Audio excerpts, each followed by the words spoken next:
como recordatorio, les voy a mencionar las 3 glándulas que nos importan, porque este tipo de trastornos con estas glándulas es en donde se ha utilizado el medicamento. Primero, la glándula de Meibomio, ¿sí? Es una glándula sebácea, modificada, es holocrina. ¿Alguien se acuerda qué significa holocrino? Exacto. Significa que no solamente tiene una secreción, sino que en la secreción va parte de la célula y de la membrana celular. La glándula de Moll, la glándula de Moll es una glándula sudorípara modificada que drena en el folículo de la pestaña, y la glándula de Seyss, que es una glándula sebácea modificada también, que drena también en el folículo de la pestaña. La diferencia entre la de Meibomio y la de Seyss es que la de Meibomio tiene un drenaje totalmente independiente, y la de Seyss, bueno, es directamente en el folículo.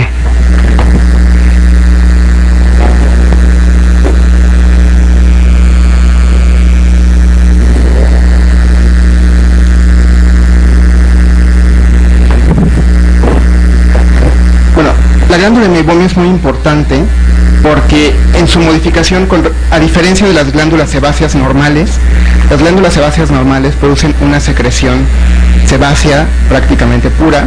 La glándula tiene una densidad más o menos, llamándola del 1 al 10 de 10, mientras que la glándula de Meibomio tiene una densidad como de 4 o 5. Nos referimos a la densidad de la sustancia lipídica que secretan. El pH también es muy importante. En las glándulas sebáceas cutáneas el pH es muy ácido, ¿sí? Y bueno, en la glándula de Meibomio también es ácido, pero no es tan ácido. Digamos que es un pH en las glándulas sebáceas normales entre 3 y 3.4, y en la glándula de Meibomio el pH más o menos es como de 4.5. Bueno, ya hablamos de que es holocrina. El drenaje se da directamente bueno, es una zona de transición, no es una capa córnea como tal, es una zona de transición mucosa, pero hay cierta capa córnea en esta zona, y lo más importante es que es una secreción lipídica externa de la película lagrimal. La película lagrimal, saben que es una mezcla, no solo es pura, no solo es líquido, ¿okay? También es una emulsión hidrolipídica. Entonces esta es la parte lipídica de la película lagrimal, la glándula de Meibomio.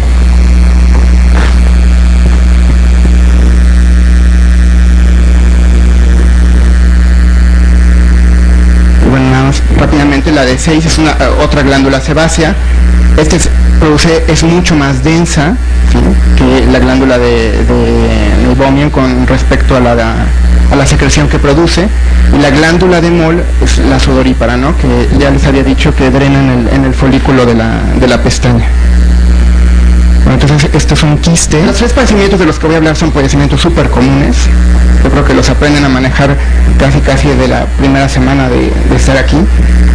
Principalmente es el chalación. El orzuelo lo manejo, pero es una infección estafilocócica de la glándula de Meibomio, ¿okay? Pero bueno, es una infección ya directa, no hay cierta predisposición del paciente a estar presentando este tipo de infecciones, aunque la puede haber, pero por lo general no hay una predisposición genética como en las glándulas de Meibomio. Y en el orzuelo externo también es una infección estafilocócica, pero es de la glándula de Seyss o en la glándula de Moll. Ya del chalación o del orzuelo, bueno, chalación es una inflamación lipogranulomatosa crónica de la glándula. Hay un bloqueo de orificios glandulares y hay un acúmulo de secreciones sebáceas, ¿okay? También hay hiperkeratosis en la salida de la glándula. Ahora, si es simplemente un bloqueo del orificio glandular, ¿por qué no hay más? Porque hay personas que siempre están teniendo chalaciones, hay personas que nunca tienen. Un bloqueo suena como algo muy simple, simplemente se tapa y ya. O por ejemplo, todas las mujeres tendrían, ¿no? Son los que sí es más frecuente, chalación. En los pacientes que tienen chalación, estoy hablando aquí principalmente me interesa a los pacientes que tienen chalación recidivante. El paciente que tiene chalación y se le quita con drenaje y ya estuvo, pues bueno, ahí no hay mayor problema, ¿no? Es algo muy fácil de resolver. Pero hay pacientes que realmente se vuelven un problema. Tienen 2 o 3 eventos cada mes y ahí están, y hay que estarlos drene. ¿Okay? Entonces, estos pacientes se ha visto que tienen cierto grado de hiperkeratosis a nivel de la mucosa, en la zona de transición. Esto es algo muy parecido a lo que ocurre en el acné. Hay una alteración de la capa córnea superficial y esto produce el taponamiento de la glándula. Para esto hay una predisposición genética, ¿okay? Por eso los pacientes que tienen perfibantes siempre están teniendo este tipo de problemas. Esto es lo que causa el bloqueo de las glándulas.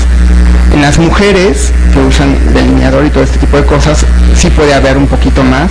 O sea, el factor de los cosméticos es un factor que se ha mencionado como predisponente, pero bueno, si no hay hiperkeratosis no hay taponamiento, ¿okay? Porque si no, todas tendrían varias veces en su vida chalaciones y no es así. Ahora, ¿qué significa inflamación lipogranulomatosa?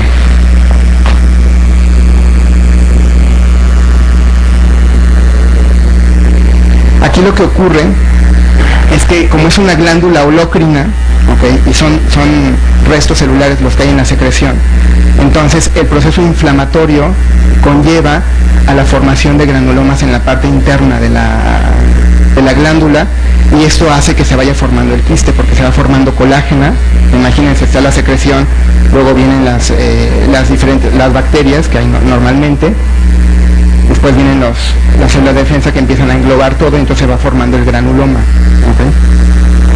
Ahora, el mismo pH, se ha visto que los pacientes que tienen chalación en forma crónica también tienen un pH menor en la secreción sebácea.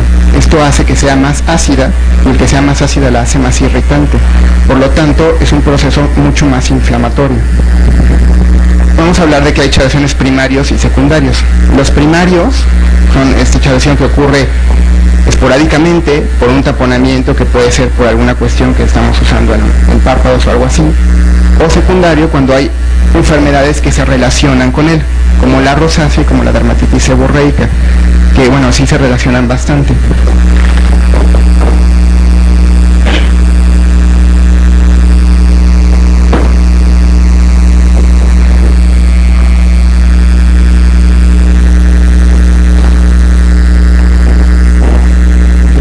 Suelo común y corriente.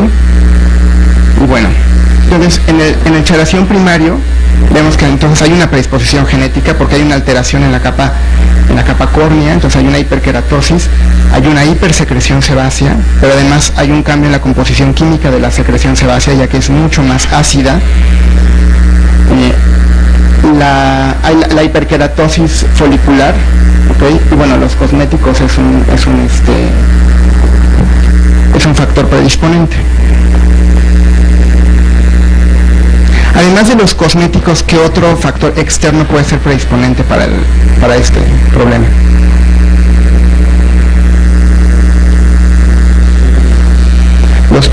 Los ungüentos pueden ser predisponentes. Los ungüentos tienen una composición muy oleosa, ¿okay? Y esta composición oleosa, si existe la predisposición, generalmente, además la salida de las glándulas de meiobomio en este tipo de pacientes, por eso también tiene un factor genético, es un 20% mayor. Entonces eso la hace a la glándula más, la predispone más a que se infecte. Y parece mentira, pero diría uno, entonces ¿por qué se tapa si es más grande el orificio? Bueno, pues porque hay hiperkeratosis.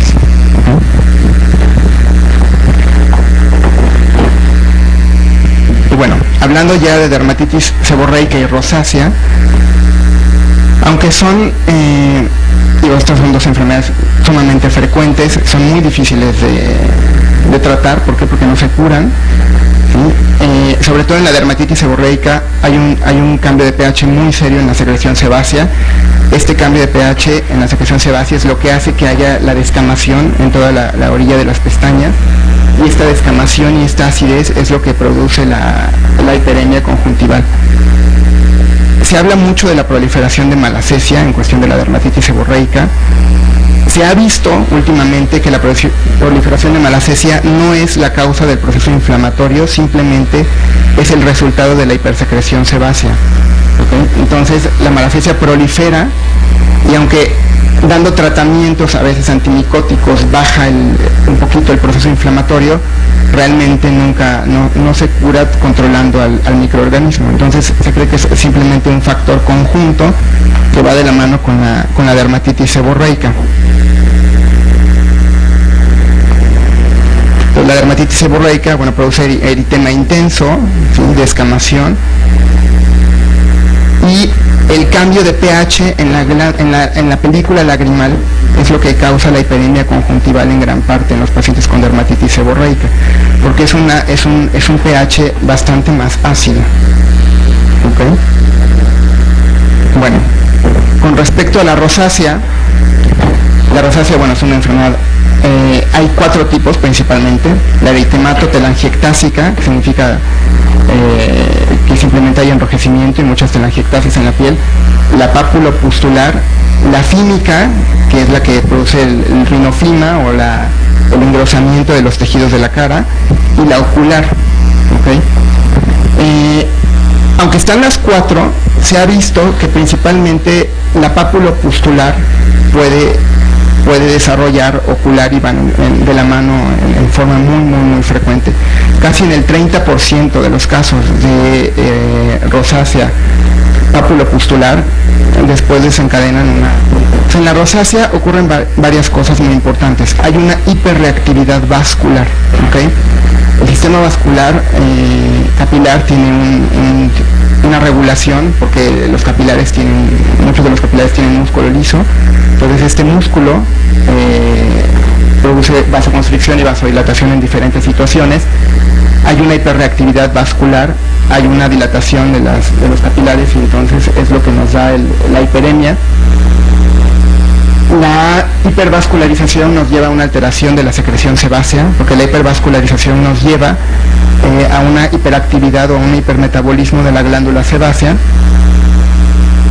Si la glándula sebácea tiene cierto equilibrio químico en su secreción y tiene un hipermetabolismo, ese equilibrio químico se pierde, ¿sí?, porque está acelerada.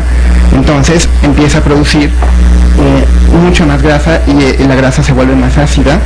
Bueno, también hay una degeneración de la matriz dérmica y epidérmica, y eso es lo que hace que aparezcan las telangiectasias. Y se hablaba mucho en rosácea del Demodex, ¿no? Entonces, realmente se ha visto que el Demodex, ¿alguien sabe en qué porcentaje de pacientes con rosácea se encuentra Demodex? Realmente es muy bajo, y estadísticamente no es significativo como para ser tomado en cuenta como uno de los causantes de la rosácea. Parece que nada más es un factor predisponente para empeora, ¿no?, el proceso. El Propionibacterium acnes tiene un factor mucho más importante aún en la rosácea ocular, porque bueno, las glándulas de las pestañas están alteradas también. Y se ha hablado ahora del Bacillus oleronius. Este es un microorganismo, es un bacilo que se encuentra normalmente en la piel, es flora normal. Está en cantidades sumamente bajas, y casi en el 87% de los pacientes con rosácea aumenta muchísimo su población. Entonces, este tipo de microorganismo produce una respuesta inflamatoria muy severa, y se cree que eso también influye en las lesiones inflamatorias a nivel de rosácea. ¿Alguien ha oído hablar de este microorganismo?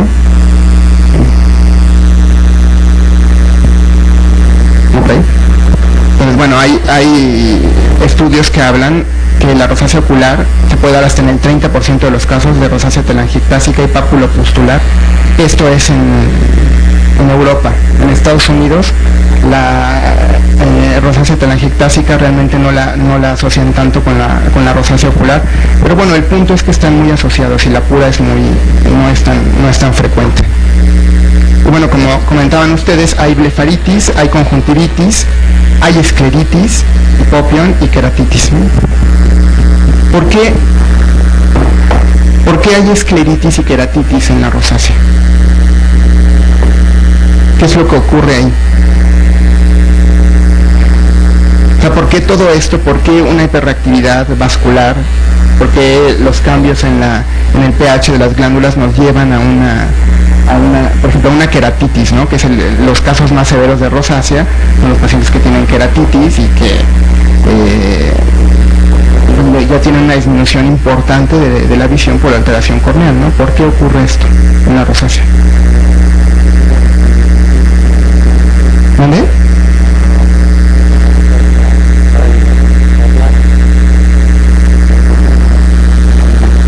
Sí, principalmente estamos hablando de que está cayendo a nivel corneal, ¿okay? Una secreción que tiene un pH diferente a la que está acostumbrado. Entonces este pH que está cambiando, bueno, causa una alteración y un proceso inflamatorio irritativo crónico sobre la córnea, y esto va haciendo que haya una queratitis.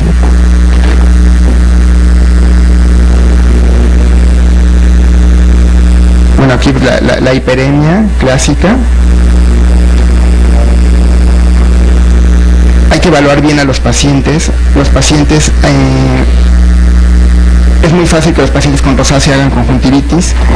Okay, la diferencia entre la conjuntivitis y la simplemente reaccional y la conjuntivitis por rosácea principalmente es la cantidad de vasos que hay, el eritema difuso que se ve abajo de los vasos. En la rosácea hay zonas donde se ven las telangiectasias muy claras. Y bueno, el tratamiento que se les da a la rosácea normalmente, lo que viene en todos los libros, son tetraciclinas, que se les da doxi, ¿no? ¿Cuánto le dan de doxi a un paciente que tiene rosácea? ¿Por cuánto tiempo?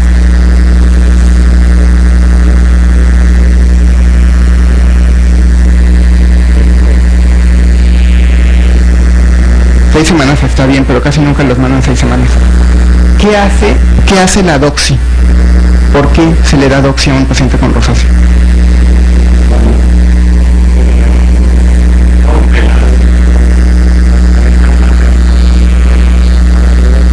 Sí, eso lo hace a nivel glandular, exactamente. Entonces, lo que hacen las tetraciclinas, son antibióticos, pero lo que hacen las tetraciclinas es romper estas cadenas lipídicas de la secreción sebácea, entonces se vuelven mucho menos irritantes y el pH de la lágrima aumenta. Entonces, eso es lo que hace la doxiciclina. Bueno, el tratamiento quirúrgico, se les da muchos sulfas con Dexa, antibióticos como el optomicin y bueno, el aseo de pestañas. ¿Por qué el aseo de pestañas es con champú de bebé? ¿Y cuál es champú normal?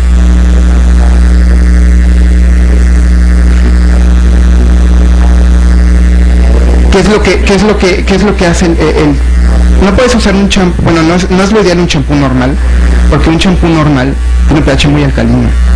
Entonces la mucosa es muy sensible y es muy fácil que se irrite, y casi todos los champús tienen parabenos.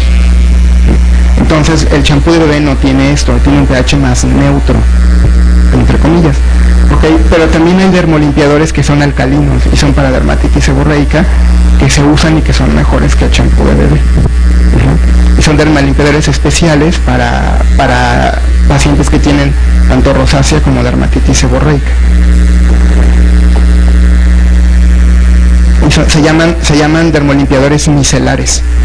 Entonces, al ser micelar, engloba a la secreción sebácea, pero es un sustituto, no es un jabón como tal, porque no hay una saponificación, nada más es una solución micelar que produce el englobamiento de la secreción sebácea.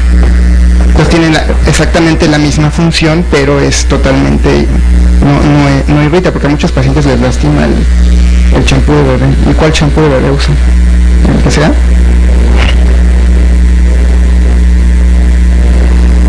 El que usaron ustedes, yo creo. Bueno, aquí en el hospital, sí, el 33% de los pacientes tiene alteraciones glandulares en párpados de mis pacientes, no hablo de su consulta, sí, hablo de los que me llegan a mí, okay, por eso arriba dice dermatología. De estos el 16% son recidivantes y por lo menos tienen un evento al mes. Obviamente los pacientes que se vuelven crónicos y recidivantes, generalmente a mí me llegan los que tienen rosácea, los que tienen dermatitis seborreica, ¿sí? Los que son prácticamente, que tienen 1 o 2 eventos, ustedes los resuelven prácticamente el 90% de los casos, me explico. A mí me llegan generalmente con otro tipo de problemas, además de las alteraciones glandulares.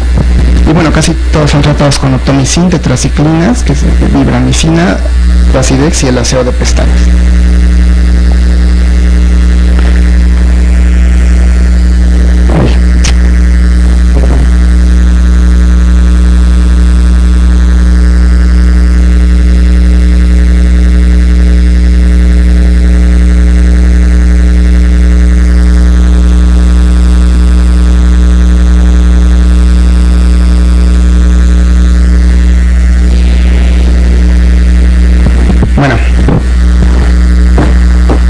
18 pacientes tratados con isotretinoína.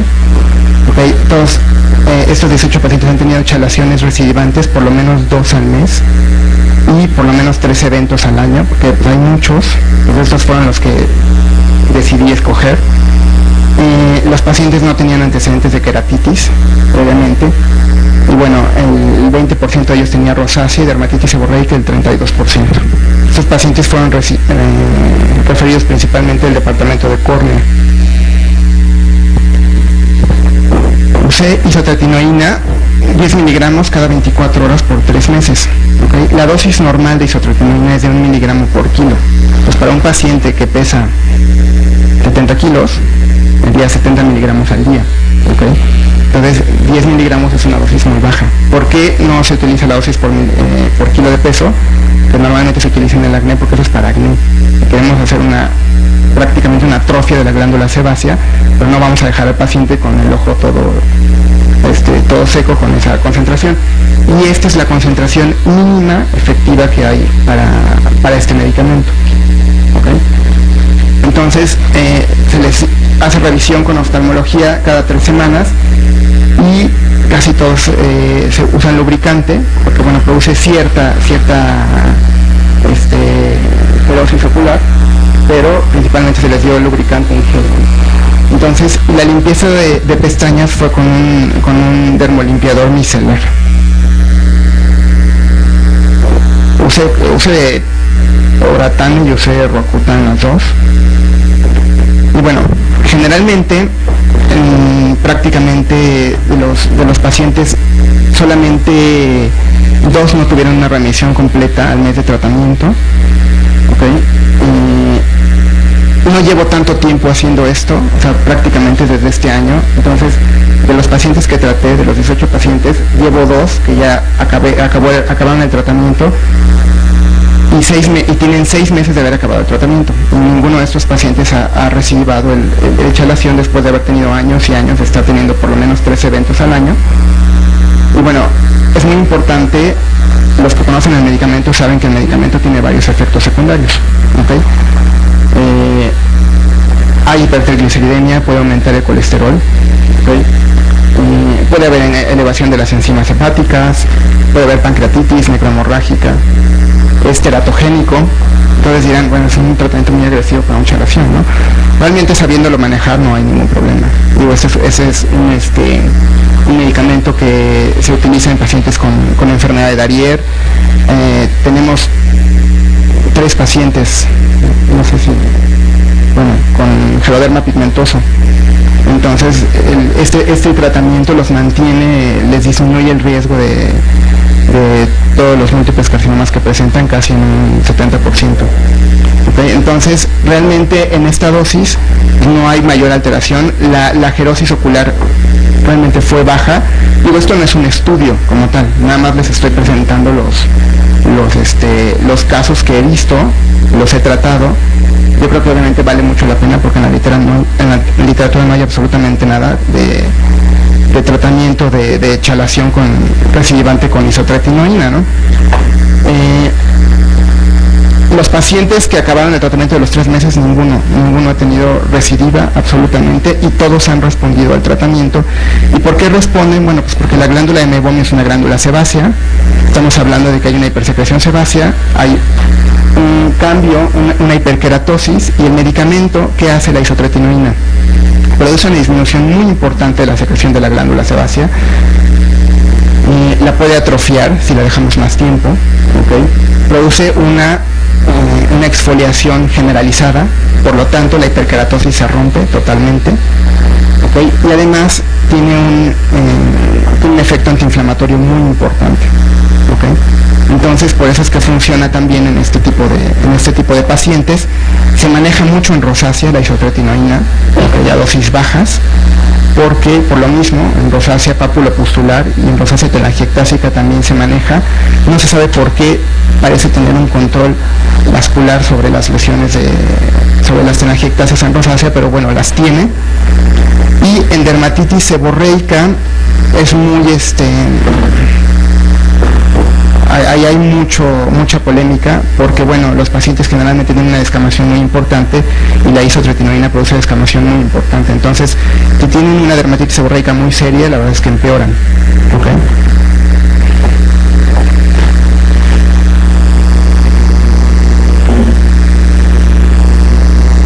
Entonces, lo que les comentaba, ¿no? Es un esteroisómero de ácido retinoico, por eso es que es teratogénico. Y bueno, la supresión de la actividad de las glándulas sebáceas, el efecto antiinflamatorio y disminuye la hiperkeratosis. ¿Por qué me fijé muy bien que estos pacientes no tuvieran keratitis? Bueno, porque aumenta, si hay síndrome de ojo seco, pues les va como en feria, ¿no? Entonces es muy importante que tengan una valoración oftalmológica de que no tienen ojo seco. Si no tienen ojo seco previamente o no tienen alteraciones como keratitis, entonces el medicamento realmente es seguro, porque cambiando, aunque ustedes manejen la película lagrimal y no dejen que el ojo se seque demasiado, no sé si les dan algún tipo de gel o algo así, realmente no hay mayor problema. Y bueno, la hipertrigliceridemia que les comentaba y la pancreatitis, pero tienen que tener los pacientes una predisposición genética a hacer pancreatitis, no todos los pacientes hacen pancreatitis. Normalmente en la dosis normal de 20 miligramos o de 40 miligramos al día en pacientes de 60 o 70 kilogramos, aquí en el hospital me ha hecho pancreatitis un paciente. Y me la hizo más o menos a las 3 semanas de haber empezado, con niveles basales normales de laboratorio, ¿no? Entonces digo, eso es algo que puede pasar, pero eso ocurre muy rara vez. Yo la uso mucho en muchísimas cosas, no solamente en esto. Entonces tengo muchos niños con genodermatosis en las cuales se usa la isotretinoína, y ahora también se está usando en fotodaño como cuestión cosmética, porque como la piel normalmente tarda en regenerarse 40 días, cuando están tomando isotretinoína, pues tarda más o menos 28. Entonces es como si estuvieran haciendo un peeling de dentro a fuera continuo. Entonces por eso es que se usa ahora para fotodaño. Entonces bueno, esto es lo que hemos estado haciendo. Me parece muy interesante, porque no he tenido pacientes con problemas posterior al uso de isotretinoína ni durante el uso del medicamento. Hasta ahorita, pero es muy poquito tiempo realmente para hacer una evaluación significativa, hasta ahorita no han tenido recidivas. Pues yo creo que vale la pena hacer un estudio conjunto, ¿no?, sobre este medicamento en este padecimiento. No sé si tienen dudas o preguntas.